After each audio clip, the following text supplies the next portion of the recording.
పాయల్ శంకర్ గారు, ఫస్ట్ నువ్వు mental hospital పోయి ఫస్ట్ నువ్వు ట్రీట్మెంట్ చేసుకో. కొద్దిగా మెంటల్గా జరిగిపోయినట్టున్నావు. ఎప్పుడు ఏ వర్క్ మంజూరైంది, ఎవరి పీరియడ్లో మంజూరైంది,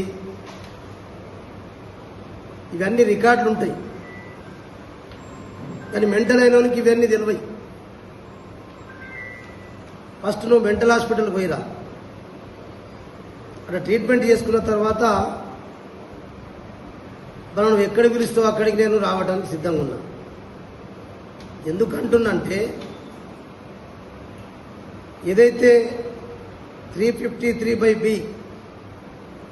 నేషనల్ హైవే ఉందో బోరస్ టు ఉపాసనాల అసలు మంజూరైంది ఎప్పుడు తెలుసా నీకు? 2022 అక్టోబర్ 26 నాడు. నువ్వు అప్పుడు ఏమీ లేవు, నీకు చెడ్డీ లేదు, పాయింట్ లేదు, ఏం లేవు. నువ్వు 3 సార్లు ఓడిపోయినా ఎమ్మెల్యే అభ్యర్థివి అంతే.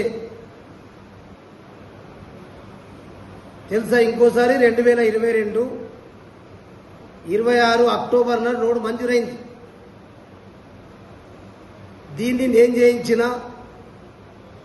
జోగురామన్న పదవిలో పవర్లో ఉండి ఇది నువ్వు చేసిన పాపమే, అది ఇప్పుడు నేను చేస్తున్నాను చెప్తున్నావు కదా. అందుకే నేను మెంటల్ హాస్పిటల్ పోయి రమ్మంటున్నాను. అదేదో మెంటల్ హాస్పిటల్ ఉంది హైదరాబాద్లో, ఎర్రగడ్డకు పోయిరా. ఫస్ట్ నువ్వు చేయించినవా? వారికి టెండర్ కూడా ఎప్పుడైంది గుర్తా నీకు? వారికి టెండర్ కూడా 2023 జనవరిలో. ఎప్పుడు?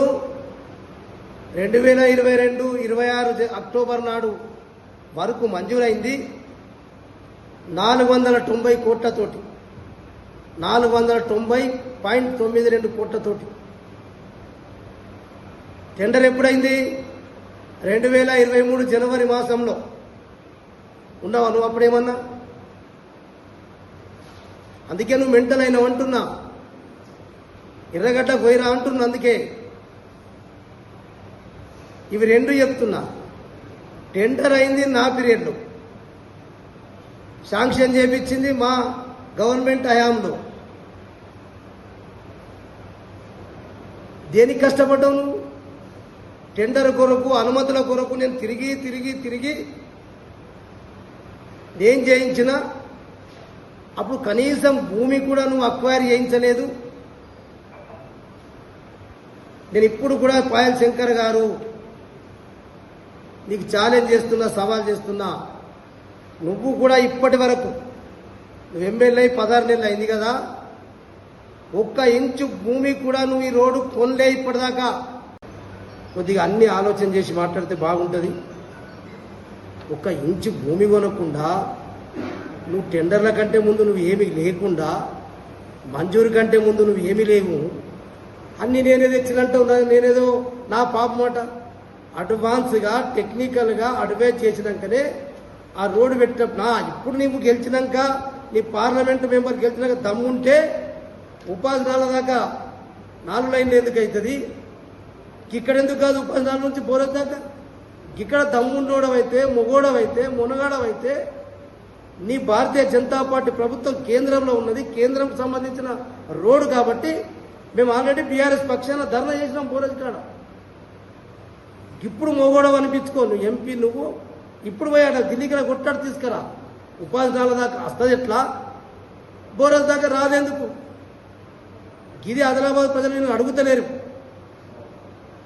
అడిగిన రోజు నువ్వు అన్నీ తీసేస్తారు, నీ తోలు తీస్తారు. నీ తోలు బట్టలు ఇడుచుడు కాదు, నీ తోలు తీస్తారు. నువ్వేమనుకుంటావు బిడ్డను? జోగురామన్నను మాట్లాడు కాదు, ఎవడు మాట్లాడు, రికార్డులతో మాట్లాడు, ఆర్డర్లతో సహా మాట్లాడు, పేపర్ మీద పెట్టుకొని మాట్లాడు. ఇవన్నీ పేపర్స్. ఆర్డర్ ఎప్పుడు వచ్చింది, ప్రొసీజింగ్ ఎప్పుడు వచ్చింది, బ్రిడ్జి కూలింది ఎప్పుడు? కూలినప్పటి నుంచి, టెండర్ అయినప్పటి నుంచి వర్షాకాలం, అప్పుడు వర్షాకాలమే. కూలింది కూడా ఫిబ్రవరి, అప్పుడు మరలా వర్షాకాలం వచ్చింది, మళ్ళీ ఒక వర్షాకాలం వచ్చింది. నువ్వు అప్పుడు పైపు లైన్ తీపియకుండా ఇప్పుడు తీపిచ్చి నువ్వు కాంట్రాక్టర్తో లాలుచిపడి బ్రిడ్జిలు గ్రావెల్ రోడ్లు వేసుకుంటా ఈ రకంగా జరిగింది. నువ్వు లాలూచి కొరకే నువ్వు అక్కడ వరకు నడిపించినావు. ఇప్పుడు ఆ పాపం లాండే దత్తుని చంపింది మీ ప్రభుత్వమే, మీరే. పక్కా మీ వల్లనే చనిపోయింది. అక్కడ బ్రిడ్జ్ ఉంటే ఎలా అది కూలగొట్టకపోతే దాని మీదకి వెళ్ళి ఇప్పుడు 2 వీలర్స్ మనుషులు పోయేది. ఇప్పుడు 4.5 కోట్లు పెట్టి ఏం కట్టినావు? అదేదో బెయిలీ బ్రిడ్జ్ అన్నావు. మిలిటరీ వాళ్ళు వేస్తారు, జోగురామన్నకు తెలివి లేక బెయిలీ బ్రిడ్జ్ నేను 1 నెలలో ఒకటి వేసేస్తున్నా అంటే అందరు పాపం ఆదిలాబాద్ అరే అమ్మ ఇటువంటి పాయల్ శంకర్ గారు ఏమో 20 ఏళ్ళ ముందు గెలిపించుకుంటే మంచిగా ఉంటుండే, ఈ జోగురామన్ ఎందుకు గెలిపించుకున్నాం పిచ్చని అనుకున్నాను. బెయిలీ బ్రిడ్జ్ అట ఎటువైంది మరి? బెయిలీ బ్రిడ్జ్ ఎటువైంది? దాని గురించి మాట్లాడవు.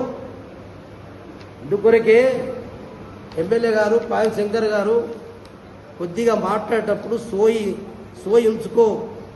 రికార్డులు ఉంటాయి, మరి ఇవన్నీ కనబడితే ఎట్లా? నా ఇజ్జత్ పోతుంది, పరువు. నీకు ఇజ్జత్ ఉన్నది? అసలు ఇజ్జతు, సిగ్గు, మానము, లజ్జ ఉన్నదా నీకు? నేను ఇంకా ఇప్పేది ఇంకా వస్తున్నాను, చాలాసార్లు ఇప్పుతున్నాను. నేను ఇప్పుతా, నెల రోజుల లోపల నేను ఏమి ఇప్పానో ఇప్పుతా. అప్పుడు నువ్వు ఎన్ని భూములు కబ్జాలు చేసినావు, ఎన్ని బినాముల పేర్లతో భూములు ఉన్నాయి. నేను అందుకే నిన్న చెప్పిన కంది శ్రీనివాసరెడ్డి మాట్లాడిన దాని మీదేమో ఖండన పెట్టావు. జోగు రామన్న పెట్టిండంటే ఖండన పెడతావు. నేను కూడా ఒకసారి ఆ భూముల మొదలు పెడితే నాది కూడా బంద్ అవుతుంది. అయితే NH-44 ఉందో NHAI 44కు అయితే బోరజ్ అండర్ పాస్కు ఇంకొక వెంట్ పెట్టాలా? ఆ వెంట్ పెట్టినప్పుడు ల్యాండ్ అక్వైర్ చేసే అవసరం పడుతుంది. దీంట్లో నువ్వు భూమి కొన్నావు, జోగురామన్న భూమి కొనలేకపోయిండు, రోడ్డు మంజూరు చేయలేకపోయిండు, బ్రిడ్జి కూలిపోయింది. నీ పాపం వల్ల. అరే నువ్వు ఇక మెంటల్ అంటేనే పిచ్చోడు అన్నట్టు తెలుగులా. నువ్వు పెద్ద పిచ్చోడవు. పిచ్చోడవంటారా ఇంకేమంటారో తెలియదు కానీ కాబట్టి పిసపిస మాట్లాడుతున్నావు. ఆదిలాబాద్ నియోజకవర్గ ప్రజల యొక్క ఇజ్జత్ తీస్తున్నావు. ఆదిలాబాద్ ప్రజల యొక్క పరువు పోతున్నది. అరే రికార్డులతో సహా మేము చూయిస్తే నువ్వేదో పాల్తు మాట్లాడుతున్నావు అంటే మెంటల్ హాస్పిటల్ పోమంటున్నా. నేను ఫస్ట్ ఎర్రగడ్డకు పోయిరా, ఎర్రగడ్డకు చూయించుకో. ఇన్న 1 ఇంచు భూమి కొన్నది లేదు, 1 ఇంచు నువ్వు మంజూరు చేయించిన నయా పైస లేదు, టెండర్ ప్రమేయం లేదు. మేము ఉన్నప్పుడు అన్నీ అయిపోయినాక 11 నెలల ముందు ఎన్నికలు డిసెంబర్ 30, 2023 డిసెంబర్ 30కి అయినాయి. కానీ టెండర్ అయింది ఎప్పుడు? 2003 జనవరి. బిఫోర్ 11 మంత్స్, అంతే కదా? 11 మంత్స్ ముందు టెండర్ అయింది. ఇక దీంట్లో నువ్వు పలగొట్టినా, పీకినా, ఏకినా ఈ కథలు చెప్పకు. జరిగిపోయినావు అందుకే, అంతే కదా? నేను అంటున్నా, నువ్వు నేను చేసింది లేదు బిడ్డ. నేను మంజూరు చేయించి నువ్వు ఇప్పుడు తింటున్నావు, పైసలు తింటున్నావు కాబట్టే నాసి రకం. పైసలు తింటున్నావు కాబట్టే నాసి రకం. అందుకొరకే పనులు జరుగుతున్నాయి. సమస్య ఏంటి? బ్రిడ్జ్ కూలిపోయిందని చెప్పే తర్వాత మనకి ఇది కూలింది ఎప్పుడు? బ్రిడ్జ్ కూలింది ఎప్పుడు? బ్రిడ్జ్ కూలింది నాకు తెలిసి కార్యక్రమాలు చేసేటటువంటి బ్లాక్ మెయిల్ రాజకీయం. అందుకొరకే నేనేమంటున్నంటే ఇవన్నీ చెప్పినవి కాకపోతే నీకు అన్ని పేపర్లు నేను పంపిమంటే పంపిస్తా. నువ్వు వీళ్ళు ఏం చేసింది లేదు. కానీ నువ్వు ఇంకేమో మాట అన్నావు. జోగు రామన్న గారు బ్రిడ్జ్ మీద నుంచి వాటర్ పైప్ లైన్ వేసిండు. కాబట్టి బ్రిడ్జి కూలిపోయిందట. నువ్వు ఇంజనీర్వా, చీఫ్ ఇంజనీర్వా? నువ్వు చదువుకున్నవే 10వ తరగతి, డిగ్రీ సర్టిఫికేట్ దొంగ సర్టిఫికేట్ ఎక్కడికెళ్ళి తెచ్చుకున్నావో నాకు గుర్తు, ఏ యూనివర్సిటీలోకి వెళ్ళి తెచ్చుకున్నావో నాకు తెలుసు. చెప్పానా? నేను ఇప్పన్నా నేను మీద ఎమ్మెల్యే కేసు వేసినా కదా నీ మీద. ఆ యూనివర్సిటీ దొంగ సర్టిఫికేట్ ఎట్లా తెచ్చినావు నేను పెట్టిన దాంట్లో. నువ్వు నాకు చెప్పేది నీతులు. 10వ తరగతి పాస్ అయ్యి ఫెయిల్ పాస్ అయినావో నాకు తెలియదు. నువ్వట బ్రిడ్జి మీదకి వెళ్ళి పైపులు, నీళ్ళ పైపులు పోతున్నాయని చెప్పి దానివల్ల బ్రిడ్జి కూలింది అన్నావు కదా. మరి దాన్ని నువ్వు బ్రిడ్జి కూలగొట్టడం ఎందుకు లేట్ చేసినావంటే, బ్రిడ్జి ఎందుకు కట్టాలంటే ఏమంటున్నావు? వేసవి కాలంలో జైనత్ బేలా మండల ప్రజలకు నీళ్లు తాగటానికి ఇబ్బంది అవుతుందని చెప్పి పైప్ లైన్ అట ఇప్పుడు ఆనకాలం తీసిందట. ఇంతకంటే ముందు ఎన్ని ఆనకాలం పోలేదు. ఇది మంజూరైంది 2022-26 అక్టోబర్, టెండర్ అయింది 2023 జనవరి, నువ్వు గెలిచింది డిసెంబర్ 30 నాడు, 23 డిసెంబర్ 30 నాడు గెలిచినావు. డిసెంబర్ 30 నాడు గెలిచినావు. గెలిచిన తర్వాత ఏమో ఎన్ని నెలలు అయింది? 16 నెలలు అయింది కదా. 16 నెలల కంటే ముందు ఒక వర్షాకాలం అయింది కదా. మరి ఆ వర్షాకాలంలో నా పైపులు తీసి లోపలికి లేచేస్తుండే కదా. అంటే అప్పుడు వర్షాకాలంలో, ఇప్పుడు వర్షాకాలం పీక్ వచ్చింది, కిందికి వెళ్ళేసినావు, బ్రిడ్జి కూడా కొట్టి అంటున్నావు. మాట్లాడితే కూడా కొద్దిగా ఉపయోగించి, దిమాగ్ను ఉపయోగించి మాట్లాడదా. నీకు దిమాగే లేదు, నువ్వు వెంటనైనావు, అందుకొరకు ఎర్రగడ్డ గుమ్మంటున్నావు. మాట్లాడేటప్పుడు నేను ఆయనతో చూసుకుంటే నా వీపు నాకు తెలుసు, నా వీపు ఏముందో, నా కథ ఏముందో, నువ్వు ఎట్లా రాజకీయాలకు వచ్చినావో నీ కథ ఏందో నాకు అని తెలియ. జోగురామన్న పుణ్యంతో కదా నువ్వు రాజకీయాలకు వచ్చింది. సరే నువ్వు నన్ను ప్రెసిడెంట్ చేసింది నేను కాదను, నా ప్రెసిడెంట్ గిరికి నువ్వు నాకు సపోర్ట్ చేసినావు. నేను కూడా నేను రుణం తీసుకున్నా కానీ నువ్వు ఎట్లా వచ్చినావు? నేను ప్రెసిడెంట్ కాకపోవచ్చు, నువ్వేమవుతుంది? ఇంకోరికే కొద్దిగా వీపు చూసుకొని మాట్లాడు. నోరిప్పుతా ఈ బ్లాక్ మెయిల్ రాజకీయాలు బంద్ చేయి. నిజంగానే ఇప్పు, మొగోడవైతే ఇప్పుమంటున్నా, హీరో అయితే ఇప్పుమంటున్నా, మానవత్వం ఉన్న మొగోడవైతే ఇప్పుమంటున్నా. ఇక ఇంకొకసారి నోరు ఇప్పకపోతే ఇక నేనే జాగ్ పెట్టి ఇప్పిస్తాను నీ నోరు. అందుకే ఖబర్దార్ పాయల్ శంకర్ గారు. 20 ఫిబ్రవరి 2023 20 ఫిబ్రవరి 2023 పూల కంటే ముందు 22 అక్టోబర్ 26 నాడు మేము మంజూరు చేసినాం. అంటే బిఫోర్ చేసినాం కదా. బ్రిడ్జి కూలిపోతున్న కళ లేదు, తన పీరియడ్ అయిపోయింది, వీక్ అయింది. టెక్నికల్గా ఆఫీసర్స్ వచ్చి స్టడీ చేసి అంటేనే రోడ్లో కూడా బ్రిడ్జ్ ఇంక్లూడ్ చేయించినాం. అందుకొరకే ఆ బ్రిడ్జిని అప్పుడు మంజూరు చేసినాం. నువ్వు నేను చేయించినా అని చెప్తున్నావు అంటే ఇది ఎవరికి చెప్పాలా? ఏదో దయ్యాలు వేదాలు వల్లించినట్టుంది. పాయల్ శంకర్ గారు, నువ్వు పెద్ద మనిషివి, అబద్ధాలకు చక్రవర్తివి. అబద్ధాలు ఎట్లాడన్నో నీ దగ్గర ట్రైనింగ్ క్లాసులు మేము తీసుకోవాలా. అబద్ధాలు ఎట్లాడంటే మీ దగ్గర ట్రైనింగ్ రావాలా మేము. కానీ ప్రజలకు తెలుసు, ఆదిలాబాద్ ప్రజలకు తెలుసు, ఈ అబద్ధాల చక్రవర్తిని గెలిపించుకున్నాం, మన పరుగు పోతుందని చెప్పి జోగురామన్ ఏంది, పాయల్ శంకర్ ఏంది అనేది తెలుసు ఆదిలాబాద్ ప్రజలకు. ఎవడు బుద్ధిమంతుడు, ఎవడు అబద్ధాలోడు, అబద్ధాలాడేదో 3 సార్లు ఓడిపోయిందని అయ్యో పాపమని గెలిపించిండ్రు. గెలిపించిన తర్వాత కొద్దిగా మారు మనిషివి, అబద్ధాలు తక్క చేయి. కింద నీ ప్రమేయమే లేదు. 40 కోట్ల రోడ్డు కూడా మేము తెప్పి చేపించింది, నీ తాతది కూడా కాదు.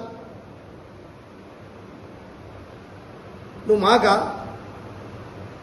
ఇంకేమన్నా అంటే జోగురామన్నా నువ్వు నాకంటే చిన్నోడమైనా ఎమ్మెల్యే పదవి ఉందని చెప్పి నేను గారు అంటే నువ్వు జోగు రామన్నా, నీకు అహంకారం ఎక్కొచ్చింది. అహంకారం ఉన్నోడు ఏమైపోయాడు? రావణాసుంటాడు, బీకిండు. అహంకారం అనేది మనిషికి నష్టం చేస్తుంది బిడ్డ, మతించుకో. ఏమంటావు? నేను నోరు ఇప్పితే నోరిప్పు. మరి నోరెందుకు ఇప్పుతలేవు? నోరిప్పే మొగోడవైతే, నిజంగానే మానవత్వం ఉన్న వ్యక్తివైతే, నిజంగానే మనిషివైతే ఇప్పు నోరు. నీ నోరు ఇప్పు తెరపడుతుంది కదా, ఎదుటి నోరు ఏమి ఇప్పుతుందో. ఏదో పదే నేను ఎమ్మెల్యే గెలకప్పటి నుంచి కూడా రామన్న గారు, నువ్వు రామన్న నేను నోరు ఇప్పుతావంటే నేను ఇప్పుతానట, నువ్వు ఇప్పితే నేను మాట్లాడనట, నేను గుట్టేసుకుంటానట. మరి మాట్లాడు. అసలు నా నోరే బంద్ అవుతుంది కదా నిజంగానే ఉంటే. నువ్వు మాట్లాడవు, ఏం మాట్లాడతావు? బ్లాక్మెయిల్ రాజకీయాలు చేస్తావు. మొత్తం బ్లాక్మెయిల్ రాజకీయాలు చేసి కమిషన్ల కోసం, మొత్తం కమిషన్ల కోసమే నువ్వు పెట్టు నా మీద కౌంటర్. కానీ లేనిపోని పెట్టుడు ఎందుకు? రికార్డులతో సహా మా దగ్గర ఉన్నాయి. తీసుకురా, నువ్వు మొగోడం అయితే ఎయిర్పోర్ట్ తీసుకురా, ఆర్మూర్ ఆదిలాబాద్ రైల్వే తీసుకురా, ఇంకేమైనా తీసుకురా. ఇప్పుడు నేను చేయించిన జేఎన్టీయూ కాలేజీ రన్ చెప్పి జైనత్లో మంజూరు చేసినటువంటి 133/11 అది సబ్స్టేషన్ చేయించు, మేము మంజూరు చేయించాం.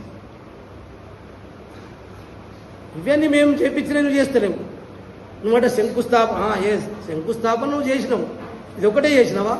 ఇప్పుడు నువ్వు శంకుస్థాపనలు చేసినవన్నీ బీఆర్ఎస్ పార్టీ ప్రభుత్వం చేసిన రోడ్లే శంకుస్థాపన చేసినావు. ఇంకా చాలా చేసేటివి ఉన్నాయి. ఇతడు చేతగాకు లేదు, చేపిస్తలేవు, గవి చేయించు. అప్పుడు నువ్వు ఫౌండేషన్ వేసుకో.